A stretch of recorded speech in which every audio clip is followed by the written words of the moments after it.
진리요 생명 되신 하나님 말씀이 계시의 영으로 그리스도 기원을 알지 못할 때 만물 안에 만들어진 피조물은 만물 안에서 신을 끊임없이 숭배하고자 합니다.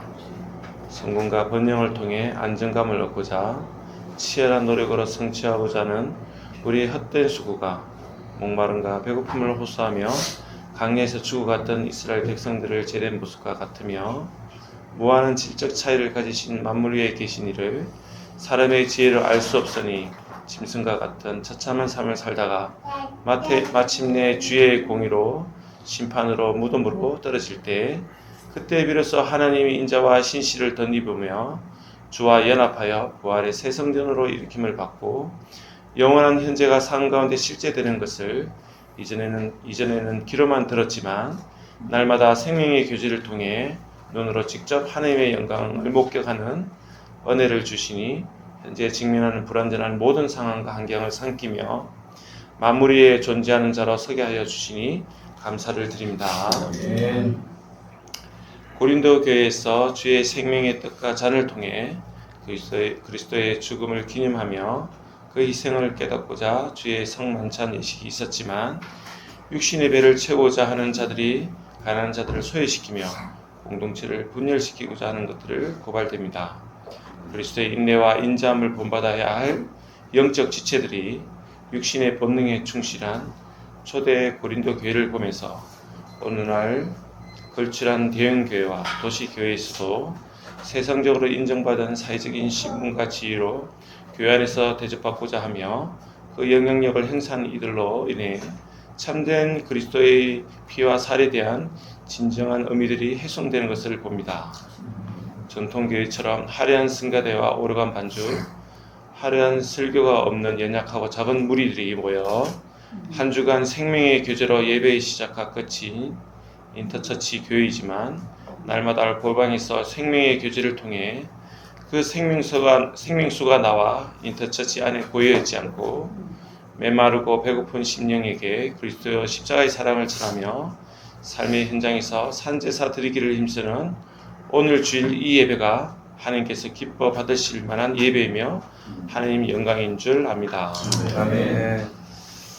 오랜 묵상과 고민 끝에 6월 말 출간 예정인 로마서 주의 묵상책 막바지 유무영의 작업이 원만하게 진행되기를 위해 기도합니다. 세행스 목사님의 고백처럼 책을 접하는 모든 이들이 복음으로 인해 자유함과 안정감과 평안함을 충만히 누리는 복음 전도용으로 사용되게 하시며 고린도 교회와 로마 교회 그리고 현대 교회가 직면한 복음의 부재로 인해 교회 안에 세속성이 적나라하게 고발되게 하시고 AI 혁명으로 고루하고 비생산적인 이 미련한 작업과 수고를 통해서 복음에 합당한 그리스도의 삶이 회복되는 계기가 되게 하여 주시기를 원합니다. 국외적으로 하나님의 전격적인 개입으로 미국과 이란의 극적인 종전 합의로 중동 땅의 평화를 회복시켜 주시니 감사합니다. 더 이상 전쟁으로 인해 그리스도의 희생으로 산 하나님의 백성들이 생명을 앗아가는 일이 없게 하시고 경제적으로 취약한 나라들과 연약한 자들이 더 크게 희생되고 신음하는 일이 없게 하여 주옵소서. 국내적으로 6월 3일 지방선거 후유증으로 사회적으로 분열과 반목이 팽배합니다.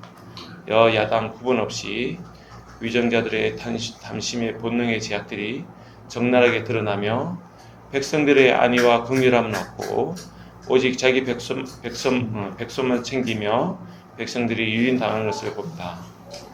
위정자들이 역사와 정치의 모든 만물을 주관하시는 하나님을 두려워하게 하시고 백성들이 신음하고 고통하는 소리에 귀를 기울이게 하소서. 오늘 특별히 두 선교사님을 인터처치 교회를 인도하여 주셔서 감사드립니다. 먼저 레바논 선교 사역을 잠시 뒤로하고 목사 안수를 통해 다음 사역을 준비하고자 국내에서 훈련받고 있는 오정인 선교사님과 가정을 위해서 주님 기도합니다. 그리고 세네갈 선교지에서 사역하는 정우석 선교사님도 함께 하나님께 예배 드릴 수 있게 하여 주시니 감사를 드립니다. 이제 말씀을 듣고자 합니다. 전하는 자와 듣는 자가 성령 안에서 하나가 되게 하시고 예배 후에 성도들의 식사와 교제가 그리스도를 기억하며 연합되는 성만찬 기쁨을 함께 누리며 주의 성도들의 소중함을 더욱 깨닫는 자리가 되게 하여 주소서. 이 모든 말씀 우리를 위해 십자가 희생의 본을 보여주신 예수 그리스도의 이름으로 기도합니다. 아멘. 이곳에 그 생명의 충만함이 느껴지네요. 매일 또 말씀으로 살면서 생명으로 살면서 생명을 전하는 우리 특히 우리 선교사님들 함께해서 감사합니다. 이번에 그 로마서 주의 묵상 이제 빠르면 이번 주나 6월 말까지 나올 예정인데요. 제가 이렇게 이번에 8번째 책을 내면서 이 최종 점검을 하면서 이렇게 눈물을 많이 흘린 적이 처음이었던 것 같아요. 작년 9월 달에는 그냥 이 묵상하느라고 바빴는데 이번에 이렇게 책을 정독하니까 성령께서 그렇게 많은 제가 글로도 좀 표현했습니다만은 이 복음이 이토록 부유한가 그걸 이제 느끼게 됐고 이 복음 하나로 말미암아 신앙이 언제든지 새롭게 될 수 있는 것이고 우리 이제 보통 교회나 또 목사님들은 복음을 기초 신앙으로 알고 있는데 그게 아니더라고요. 매일 드려야 될 복음이라고 하는 것입니다. 그래서 바르트 걸 참고해서 했는데 바르트가 100년 전에 로마서를 써가지고 교회를 뒤집어 놨잖아요. 자유주의로 거의 무너져가는 교회를 폭탄을 던졌다는 표현을 하는데 본인도 굉장히 놀랬다 그래요. 나는 교회 종탑에 올라가서 종만 잡으려고 했는데 이 종소리가 이렇게 크게 울릴 줄 몰랐다. 근데 100년이 지난 지금 한국교회나 열방교회 보니까 이게 너무 필요한 복음이다 생각이 좀 들어갑니다. 그래서 그 마지막 부분에 이제 복음을 왜 드려야 되냐고 하는 그 부분을 바르트가 이제 설명을 할 때 당시에 그 독일은 거의 기독교 국가였잖아요. 교회가 질비했었습니다. 그 질비하게 늘어진 종교 전시장 이곳에서 울려 퍼지는 메시지들은 아첨하는 말과 축복하는 말로 도배지되어 있었고 우리가 그런 전시장 한가운데 있다는 시장 한복판에 근데 여기에 우리가 빠져들지 않으려면 익사하지 않으려면 유일한 방법이 복음을 듣는 것밖에 없다 이렇게 결론을 내리더라고요. 정말 아멘인 것 같아요. 저도 이제 2009년부터 복음을 전해오고 있는데 상당히 무뎌진 것들이 이번에 이 책을 통해서 새롭게 됐습니다. 그래서 이 내용을 뭐 다 다룰 수는 없고 이 1장 앞부분에 보게 되면 우리 구원이란 게 뭐냐 상당히 모호한 개념이거든요. 근데 우리는 구원을 복음을 통해 생명을 얻는 것이라고 규정하고 있는데 이제 바르트 표현은 죽음 2편에 있는 우리가 죽음 저편의 생명으로 옮겨지는 것이다. 이런 표현을 해요. 그러니까 이 세상은 만물 안에 갇혀 있고 사망의 지배를 받고 있기 때문에 저편으로부터 생명이 오지 않는 한 아무리 하나님을 믿어도 그건 거짓신이다. 그렇게 얘기를 하는 것입니다. 단호하게 얘기를 하더라고요. 요한복음 5장 24절에 누구든지 나를 믿고 나 보내신 일, 내 말을 듣고 나 보내신 일을 믿는 자는 심판에 이르지 아니하나니 사망에서 생명으로 옮겼느니라. 그 아주 중요한 메시지거든요. 이제 구원이 막연하게 내가 죽어서 천국 간다는 게 아니고 그 생명으로 옮겨진다고 하는 겁니다. 옮겨지지 않는 죽음 저편의 생명으로 옮겨지지 않는 가운데 하는 모든 이 영적인 행위들은 일종의 종교적 행위라고 말해요. 이 행위를 수행하는 사람들은 종교적 인간이라고 말합니다. 근데 종교적 인간들이 물론 경건함을 추구하고 거룩한 행실을 많이 하지만 이미 죄 아래에 팔려있기 때문에 겉으로 볼 때는 많은 종교 행위를 하고 율법을 지키려고 하지만은 여기 제가 표현했던 경건한 무신성이라고요. 하나님 경외 없는 경건함을 추구한다는 겁니다. 하나님을 경외한다는 건 뭐냐? 그건 우리 집사님 기도도 하셨지만 하나님과 나 사이의 무한한 질적 차이를 인식하는 겁니다. 그러니까 각성하는 거죠. 그런데 무한한 질적 차이가 아니라도 상당한 질적 차이만 인식을 해도 우리가 어떤 대상을 존경하잖아요. 물론 누군가를 시기하고 질투하는 건 자기하고 비등하게 놓는 거고 차이가 워낙 나버리게 되면 존경의 대상이 되는 겁니다.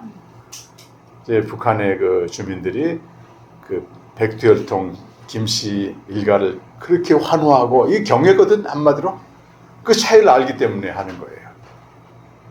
그 종교적 인간의 특징은 경건함을 추구하지만 경외를 의식하지 않기 때문에 하나님께 내가 나아간다, 하나님을 내가 불러낸다, 하나님에 대한 일을 수시로 하지만 이거는 사실은 자기가 만든 거짓신을 섬기고 있는 것이다. 그렇게 이제 아주 질타를 해요. 그리고 이제 도덕적 인간이나 비도덕적 인간이나 죽음 이편의 세계에 살고 있기 때문에 복음이 너무 필요하다. 오직 한 의인 그리스도의만이 우리를 하나님께 인도할 수 있는 것이다. 하나님의 의로 인도한다는 거죠. 복음에는 하나님의 의가 나타난다고 하는 거죠. 이런 부분들을 3장, 4장에 쭉 다루고 6장, 7장에서는 죄의 문제를 깊이 다루는데요. 바르토 그 6장보다는 7장에 방점을 둡니다. 그러니까 이 종교의 현실이라고요. 열심히 경건행위를 추구한 사람들은 어느 순간에 오라 나는 비참한 자로다 외치게 되는데 그게 뭐냐면 자기 자신 앞에 내가 이런 존재였구나 하고 경악하는 겁니다. 근데 그때 하나님의 은혜가 임한다는 그리스도로 말미암아 내가 하나님께 감사로다 외치잖아요. 그러니까 종교적 인간에서 은혜 입은 인간으로 은혜 입은 자로 바뀌게 되는데 뭐 그때도 그렇지만 지금도 거의 교회 안에는 자기의 끔찍한 실존, 비참한 모습으로 경악하면서 이 하나님 없이는 안 되겠습니다. 이 구원이 외부로부터 오는 이런 은혜 입은 자가 아니고 종교적 인간들이 많아 사실. 당시 유대인들이 대표적으로 종교적 인간이었는데 이들은 경건하고 거룩한 행위를 함으로써 자기의 비참한 실존을 가린다고 하는 겁니다. 그러면서 오만으로 가는 거죠. 그러니까 자기의 비참함을 보지 못하고 하나님을 믿는 자들은 거의 오만에 빠지게 됩니다. 근데 자기의 비참함을 봐도 그 그리스도로의 의를 입지 않게 되면 절망에 빠지는 거죠. 오래전에 프랑스 누구죠? 파스칼이 팡세스 했던 이 은혜 입은 자의 특징은 오늘 하나님의 은혜로 찬양했지만 이런 찬양을 할 때 그냥 불러지는 게 아닙니다. 이게. 하나님의 은혜로 이 쓸데없는 자. 먼저 요나서 1장을 묵상을 했는데 요나서 1장에 보면은 히브리어로 툴이라고 하는 히브리어인데 이게 우리말로 번역하면 집어 던지다 이런 말이거든요. 이게 반복돼서 나와요. 하나님이 바다 위에 큰 풍랑을 던졌다. 우리 성경은 내리시메로 번역했는데 내리시메. 풍랑이니까 선원들이 살아보려고 짐들을 다 또 던집니다. 그것도 툴이에요, 툴.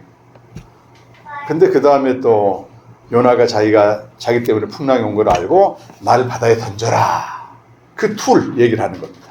근데 선원들은 이 던지는 게 아니고 저 친구가 탔기 때문에 풍랑이 왔으니까 내려놓으면 되지 않느냐 그러면서 육지에 내려놓으려고 하는데 풍랑이 더 센 겁니다. 그때 요나를 바다에 툴 던졌더니 바다가 잠잠해졌더라. 저기 보는데요. 이 요나 사건을 그리스도께서 자기 사건으로 보거든요.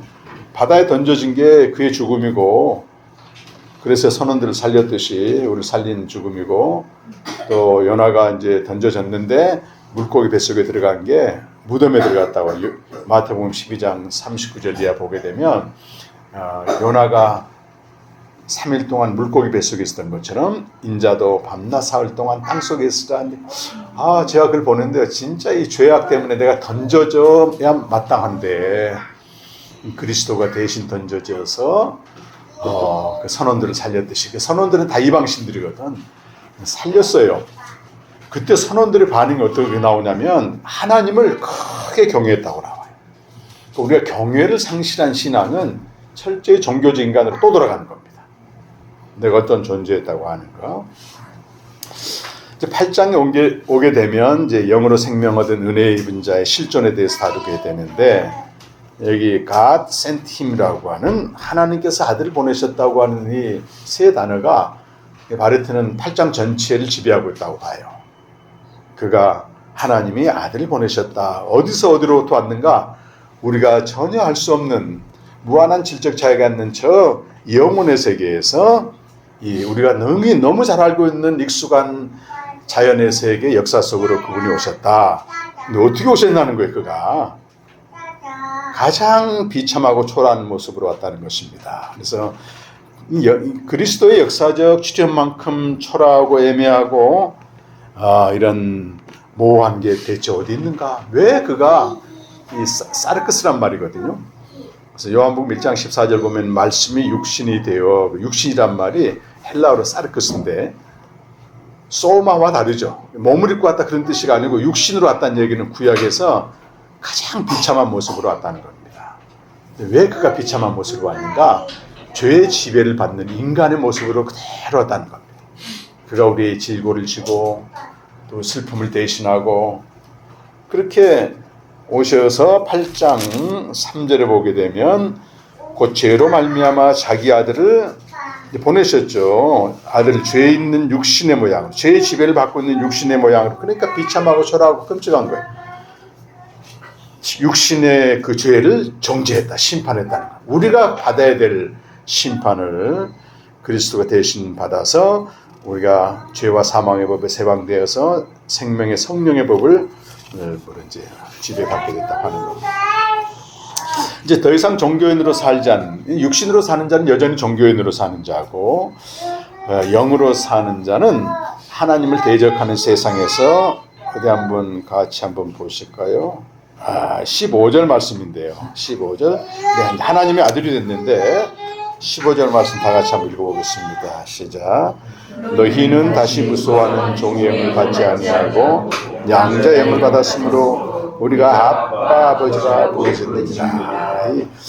우리의 현실은 하나님을 대적하는 세상인데 거기서 뭘 하냐면 하나님을 이게 아빠 아버지, 아빠란 말은 이제 아람어로 아버지란, 뒤에 있는 아버지는 이제 헬라어를 음력한 건데요. 부르짖는이란 말이 크리소라는 말인데 환호하며 외친다는 얘기예요. 환호하며 외친 말. 아무리 우리를 대적하는 세력이 있지만 우리가 하나님을 부를 때 환호성을 가지고 아빠 아버지를 외치는데 그 무슬림에는 99가지 알라 이름인데 한 가지 없는 게 아버지예요. 아버지. 아들의 영을 가진 자만 아바 아버지라고 부르짖는다. 근데 바로 그 17절과 18절 이야기 때문에 이렇게 아바 아버지로 부르짖는 우리가 이 땅에 살아가는 모습은 그리스도와 함께 고난을 받는다고 하는 것입니다. 그래서 오늘 18절에서 26절까지 읽진 않았지만 이 부분 전제로 하고 28절부터 얘기를 하거든요. 근데 탄식하는 피조 세계가 탄식하고 있는데 이 그리스도의 고난에 우리가 참여해야 된다는 거예요. 하나님을 아빠로 부르면. 그러면서 그 18절 말씀 보면 생각하거든 현재의 고난은 장차 우리에게 나타날 영광과 비교할 수 없도다 이렇게 말합니다. 그래서 루터가 이런 표현을 해요. 지금 우리가 받는 그리스도를 위해서 받는 그 가장 비참하고 끔찍한 고난이라도 물 한 방울 작은 불꽃인데 이것이 나중에 장차 나타날 영광을 끝없는 바다를 만들고 거대한 화염을 만든다 이렇게 비유를 했더라고요. 그런데 왜 우리가 탄식해야 되는가? 20절의 말씀 보니까 피조물이 허무한데 굴복하기 때문이다.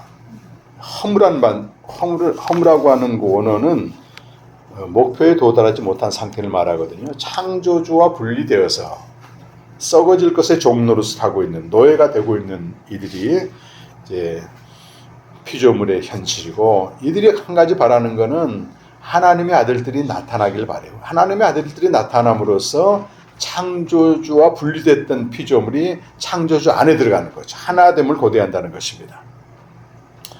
사실 우리가 볼 때 진짜 피조물이 탄식하고 있는 걸 우리가 보는가 이런 문제이지.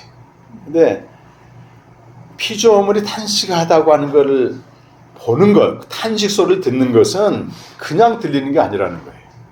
우리가 그리스도 안에 있을 때만, 그리스도가 우리 안에 계실 때만이 탄식하는 세상의 소리가 들어요. 실제 이 세상은요, 갈수록 더 좋은 세상을 만들고 살만한 세상으로 만들고 끝없는 어떤 번영을 추구하거든요. 이걸 12장 2절에 이 세대를 본받지 말라는 표현을 바레트는 완전함의 충동을 실현한다. 제가 한번 우리 인터처치에서 나눈 말씀이에요. 그러니까 긍정적으로 빛이나 생명이나 이건 하나님께서 오는 건 아니에요. 산출된 것들인데 이것들 또 쾌락이나 소유, 성공, 지식, 권력 이런 모든 것들을 가지고 완전함의 충동을 실현하려고 한다. 기독교가 가장 박해받던 로마 시대가 지금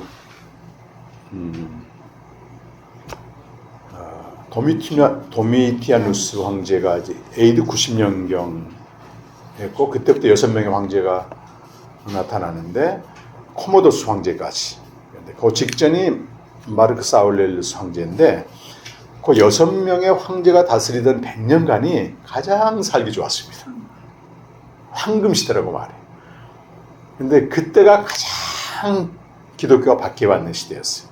왜 박해받았냐 하면은 그 스티븐 스미스가 쓴 그 책을 보면은 이 기독교와 현대 문화 전쟁이라는 책을 그 쭉 다뤘더라고. 그러니까 이 당시에 23만 개 이른 로마의 신들은 전부 이 세상에 진정한 안식처가 있고 이 세상이 번영하고 이 세상에 잘된다는 얘기를 계속 메시지를 내는데 기독교는 세상에 있는 것들을 반대하는 거예요. 이 세상과 세상에 있는 것을 사랑하지 말라. 이러니까 박해를 받는 겁니다. 근데 지금 AI 시대 같은 경우는 더 그렇습니다. 갈수록 인간에 의해서 이성에 의해서 발달된 과학과 의학과 이런 첨단 문명이 너무 살기 좋은 시대를 만들고 있기 때문에 누가 이 세상 사람들이 탄식 소리를 듣냐 그 말이에요. 함성 소리를 듣죠. 오히려 스트레스 한 번씩 받으면 월드컵 응원도 하고 주식시장도 올라가고 또 영끌이라는 말이 들어보셨잖아요. 영혼을 팔아서 뭐 집을 사고 빚을 끌어다가 주식도 비투의 세계 할수록 좋은 세상으로 얘기하는데 그 이면에는 뭐가 있는가 하면 탄식하는 소리가 있다. 왜냐하면 이것들이 하나님이 목적하는 바에 도달하지 못하거든요. 도리어 하나님을 멀리하게 되고 하나님에 대해서 무관심하게 만들고. 어제 제가 누구한테 들었는데 어떤 손자가 우리 목사님 손자가 초등학교를 갔는데 교회 다닌단 말은 왕따를 당한다네. 그런 시대가 돼버렸어요. 그런 얘기 잘 못하죠, 집사님. 학교에서. 아니, 통계치를 보니까 청년 중에 4명 중에 1명 정도 종교에 관심이 있고, 기독교가 아니고, 토탈에서. 갈수록 무신성의 시대로 가게 되는 거예요. 이 세상이 좋은 겁니다. 환상이지만, 망상이지만. 그런데 우리 그리스도인들은 이 세상에 아무리 완전함의 충동을 실현해도 내면적으로는 허무함에 굴복해서 탄식하고 있다는 소리를 들어야 된다고 하는 것입니다.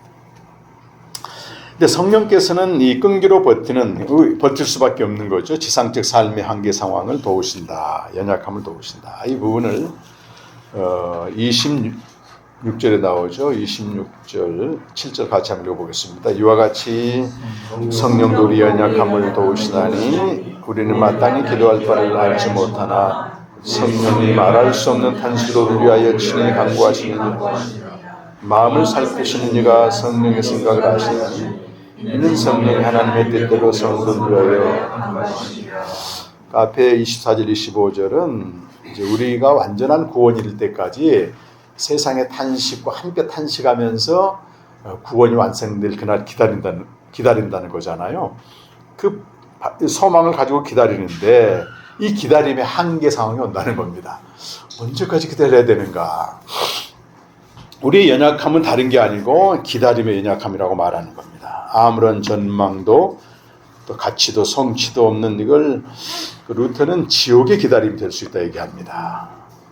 우리는 분명히 이게 진리인 줄 알고 만물이 탄식하는 소리를 들어가면서 이 복음을 전하고 있는데 제가 이사야 45장인가 며칠 전에 읽는데 그 나오더라고. 여호와의 종이 뭐라고 말하냐면 내가 공연히 수고했다. 헛되이 힘을 썼다.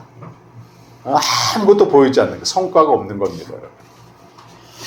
근데 그때 성령이 도우신다는 거예요. 그러면서 오늘 28절부터는 반전을 하면서 이제 주체가 하나님으로 바뀌게 됩니다. 그래서 27절에 보면 마음을 살피시는 이가 하나님이시거든요.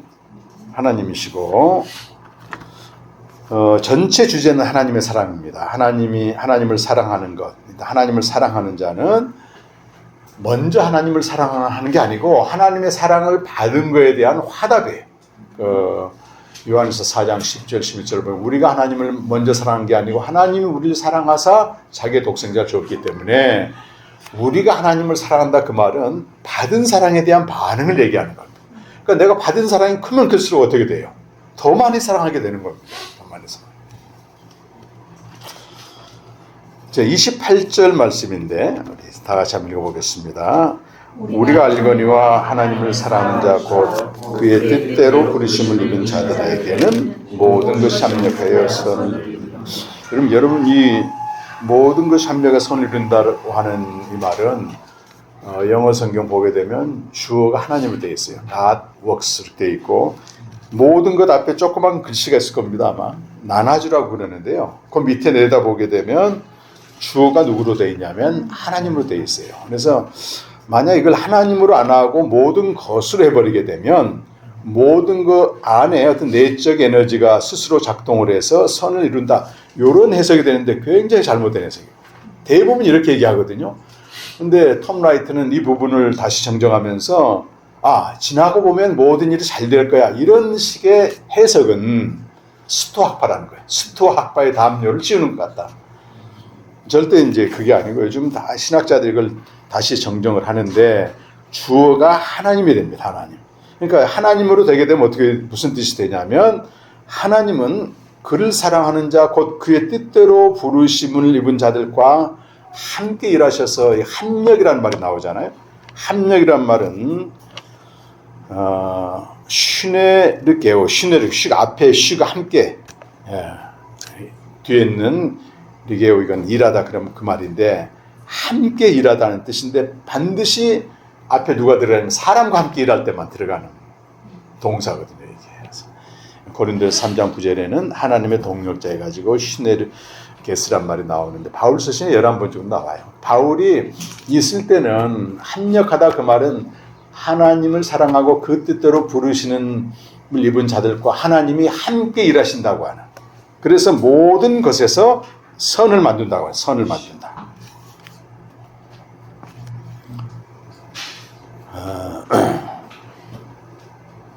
이 선이 뭘까요? 선이 이 바로 뒤에 이어지는 것과 연결하게 되면 마다드 형상을 받는다 그렇게 또 해석이 되고 그 다음 또 30절과 연관되면은 부르시고 의롭다 하시고 영화롭게 하신다는 하나님의 그 구원의 여정 성취되는 과정을 말하고 35절 보게 되면 하나님을 사랑하는 자 그 뜻대로 부르신 그의 뜻 자체 안에 뭐가 들어가냐면은 바울이 실제 복음을 전하면서 경험한 환난과 공고나 핍박이나 이런 많은 상황들이 전개되거든요.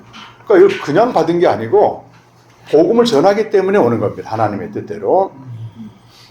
그런데 하나님은 어느 시대나 피조물은 탄식하고 있지만 그의 사랑을 입은 자들 그 뜻대로 부르심을 입은 자들과 함께 일하심으로써 모든 것 안에서 구원의 역사를 이루어 간다고 하는 겁니다. 궁극적인 선은 구원이거든요. 죽음 이편에 있는 사람에게 죽음 저편에 생명을 주는 것.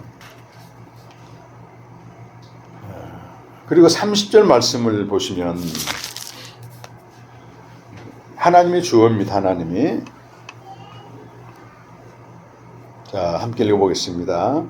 또 미리 정하신 그들을 부르시고 부르신 그들을 의롭다 하시고 의롭다 하신 그들을 또한 영화롭게 하시나니 부르시고 의롭다 하시고 영화롭게 이 세 연속되는 단어가 과거형으로 되어 있습니다. 과거형. 부정과거라고 말하는데 이미 이루어진 일을 말하거든요. 그래서 시간 밖에서 하나님이 주어가 됐을 때는 이미 이루어진 성취된 이 부르시고 의롭다 하시고 영화롭게 하는 완전한 구원이 시간 안에서는 우리 인간의 시간에서는 이루어지고 있다. 이루어지고 있다. 성취되고 있다는 거죠. 하나님의 선하심입니다. 그래서 문제는 누구에게 있냐면 이루어지고 있는 우리들이라고. 그 일을 이루기 위해서 하나님과 함께 일하는 저와 여러분이란 말이에요. 그들에게 바울이 4번에 걸쳐서 자기의 경험을 가지고 얘기하는 겁니다. 하나님을 대적하는 이 세상에서 하나님과 함께 일하는 자들, 그를 사랑하는 자들이 당하는 실존이 뭐냐면 대적함을 받고 고발을 당하고 이 하나님의 사랑을 의심할 수밖에 없는 어마어마한 시련을 당하는 겁니다. 그러니까 4가지 질문으로 이렇게 얘기를 하는데요. 첫 번째가 하나님이 우리를 위하시면 누가 우리를 대적하리요? 대적하기 때문에 이런 고백을 하는 겁니다. 지금 이 질문과 부정하는 대답을 하는데 누가 우리를 대적하리요? 누가? 하나님이 우리를 위하시면, 하나님이 우리를 위하신다는 말은 이렇게 제가 좀 적어놨는데요. 우리에게 남은 것이라고는 하나님밖에 없을 때 이 상태라는 겁니다. 우리에게 진정 살아계신 하나님이 되실 때, 이때가 진정 하나님이 살아계신 하나님 되시는 거고, 그때 하나님은 우리를 위하여 서 계신다.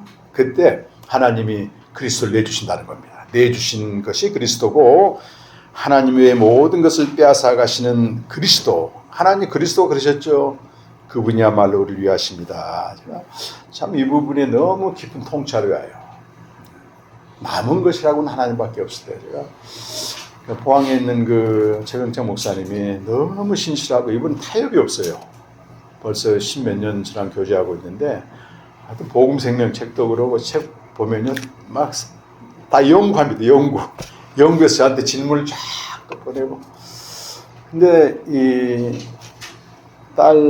셋째 딸인가 이거? 셋째 딸이 성은이가 이제 뇌성마비예요. 지금 그 아이 때문에 좀 목사님 사모님에게 돌보니 목회가 안 되죠, 잘.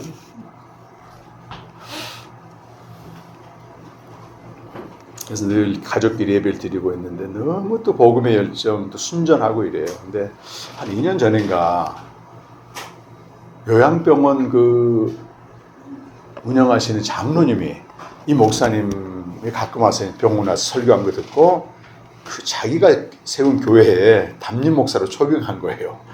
근데 요양병원 장로님이니까 돈도 있고 교회 건물도 있고 주차장도 있고 샘물교회로 가셨는데 다들 괜찮다 그랬죠. 이제 이제 목사님 살만하게 됐습니다.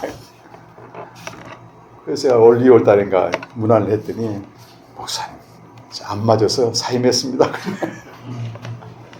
안 맞죠? 이분은 타협이 안 되는 분이에요. 타협이. 내가 엊그제 이제 로마서 소식 전하면서 요즘 어떻게 지내세요 했더니 교회를 또 개척 안 돼. 개척 안 돼. 이제 드림교회로 바꿔가지고 개척한다고 하더라고요. 그래서 내가 이 부분을 보내드렸어요. 이 부분을 남는 것이라고는 하나님밖에 없을 때 하나님 우리의 전부가 되십니다. 이분이 너무 이 부분에 대해서 뭉클해가지고 답장이 왔는데 정말 하나님이 전부인 이 드림교회를 만들고 싶다는 거예요. 그래서 목사님 교회가 세워지고 나서 말씀 전해달라고 그렇게 얘기하시더라고요. 우리는 하나님 외에 가진 게 너무 많죠, 사실은. 그리스도는 거기 계신데 누가 하나님의 택하신 자들 고소하리요. 하나님을 의롭다 하셨다는 것. 누가 우리 정죄하리요. 죽으시고 살아나신 그리스도가 우리 위하여 간구하신다는 것. 마지막으로 35절 이하는 찬가입니다. 이건 참. 누가 우리 그리스도의 사랑에서 끊으리요. 근데 이 고백을 하고 있는 상황이 뭐냐면 환난과 공고나 박해나 기근 적시나 위험의 칼이고 이것을 죄를 지었다거나 애매히 받는 고난이 아니고 36절에 보면 주를 위하여 당하는 고난이라고 하는 겁니다. 우리가 종일 주를 위하여 죽임을 당하게 되고 도살장같이 여김을 받아 나의 담과 같으니라. 그러나 이 모든 일이 또 나와요. 아까 28절에 뭐가 나왔습니까? 모든 일이 나왔잖아요. 근데 지금 바울은 하나님을 너무 사랑하시는 거야. 하나님의 사랑을 너무 받았기 때문에 그만큼 사랑하는 거잖아요. 이 복음을 위해서 그 뜻대로 부르심을 받고 있는데 이 모든 그에게 주어진 모든 것이 뭐냐는 거예요. 이런 상황이라고 하는 겁니다. 환난과 공고나 죄를 위하여 이런 일을 당하는데 근데 바울이 그 가운데서도 하나님과 함께 일하면서 선을 이룰 수 있는 것은 그에게 부어지는 충만한 사랑이나 그리스도의 사랑에서 무엇도 끊을 수 없다니. 오히려 37절에는 우리를 사랑하신 이로 말미암아. 아까는 하나님을 사랑하는 자인데 여기서 이제 또 이 같이 병행 교차가 되는 겁니다. 사랑은 받은 만큼 사랑하게 되어 있습니다. 언제 사랑이 옵니까? 내가 얼마나 비참한 자임을 깨달을 때 봐요. 사랑이 옵니다. 그래서 로마서 11장 가면은 유대인들이 왜 실패했느냐? 하나님의 인자, 사랑 안에 거하지 않았기 때문에 가지가 꺾였는데 너희도 언제든지 그럴 수 있다고 하는. 왜 유대인들이 하나님의 사랑 안에 거하지 않았는가? 행위 중심으로 갔기 때문에 자기 의를 드러내면서 자기의 비참함을 보지 못해요. 자기 비참함을 보지 못해요. 하나님의 사랑은 아까 얘기한 대로 자기 자신을 대면하여 경악하는 자에게만 온다고 하는 것입니다. 그리고 38절과 39절에 나오는 여러 가지 목록들, 사망이나 생명, 천사들, 권세자들, 현재나 장래일, 능력, 높음, 깊음, 이 모든 것들은 하나님을 대적하는 반신적인 세력을 의미합니다. 이런 것들이 피조물 안에 가득한데, 그러니까 이 피조물이 탄식할 수밖에 없죠. 우리를 우리 주 그리스도 예수 안에 있는 하나님의 사랑에서 그냥 사랑이 아닙니다. 그리스도 예수 안에 있는 사랑이라고. 그래서 폴 틸리는 이 부분을 주석하면서 뭐라고 말하냐면, 왜 여기다 주 예수 그리스도를 넣었을까? 그 얘기를 하더라고. 그냥 하나님의 사랑이라고 하면 됐는데, 근데 인간이 마지막으로 극복하지 못하는 게 죄책감이라고 얘기하더라고. 가장 마지막에 자기를 괴롭히는 게 정죄의식과 죄책감입니다. 정죄의식. 자, 요즘 하나님 그런 마음을 쓰여서 금요일마다 이제 소풍교회 인천 한 20분 걸리거든요. 새벽 기도를 하는데 그 목사님이 젊은데 아주 깨어있는 목사님이에요. 저랑 오랫동안 제가 2013년도인가 사경에 인도한 대로 지금 벌써 13년째 이제 교제하고 있는데 정말 성경 연구 열심히 하고 또 책도 열심히 읽고 그런 분이세요. 저를 굉장히 좋아하기도 하고, 제가 이제 오랜만에 나타날 때 새벽기도 하다 말고, 내가 사랑하는 목사님 앉아 계시다고 말씀 전하다 말고는, 아 이런 얘기 하면 안 되지 했다가, 그래도 되겠죠. 끝나왔어. 이제 거기 말씀 듣고 기도를 하는데 그렇게 은혜를 주세요. 근데 어제는 제가 이제 공의로 하나님의 심판을 받은 그 과정 속에서 일어난 일이 생각나는데, 야, 내가 아무리 거룩한 말로 복음적인 말로 포장을 해도 내가 끔찍한 존재였더라고. 그때는 많이 이렇게 통곡을 하게 됐는데, 근데 그 위에 하나님의 그 그리스도 예수 안에 있는 사랑이 부어지는데요. 그 영혼이 그 날개를 단 것 같아요. 뭔가 눌렸던 것들이 막 풀어지면서. 그렇습니다. 이 그리스도인의 지상적인 실존은 탄식하는 세상 속에서 우리가 세상은 잘 된다, 성공한다, 행복하다 이걸 볼 게 아니고 그 너머에 있는 탄식하는 소리를 들을 수 있어야 됩니다. 시간 밖에서만 들을 수 있는 거거든요. 만물 위에서만 들을 수 있는 것입니다. 하나님을 사랑하고 하나님의 사랑을 많이 받고 하나님을 사랑하여 그 뜻대로 부르심을 입은 우리들은 이 세상 가운데서 그리스도의 고난에 참여하고 하나님과 함께 일하는 자가 되어서 주를 위하여 도살량같이 여김을 받고 죽임을 당하게 되는 그 자리에서 선을 이루는 삶을 삽니다. 그때 네 가지 질문이 따라옵니다. 네. 진짜 우리를 대적하는 세력과 또 참수하는 세력, 마귀는 형제들을 주의하러 참수하고 있다고 되어 있잖아요. 고발하고, 그리고 진짜 하나님 나를 사랑하면 과연 이런 일이 왜 벌어지나? 이런 그리스도의 사랑에서 끊겨지는 그런 경험을 할 수밖에 없는 그 자리에서도 당당히 외치면서 한편으로는 마다를 항상 닮아가고 또 한편으로는 하나님과 함께 일하는 자가 되어서 선을 이루어가되 복음을 전하는 일에 함께 참여하고 그런 복된 삶이 되시기를 간절히 축원합니다.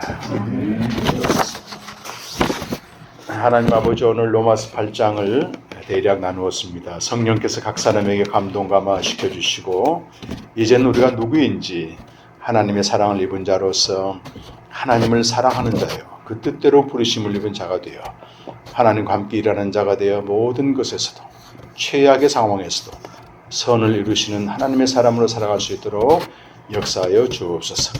그때 그 무엇도 끊을 수 없는 하나님의 사랑으로 말미암아 우리가 넉넉히 이길 줄로 믿습니다.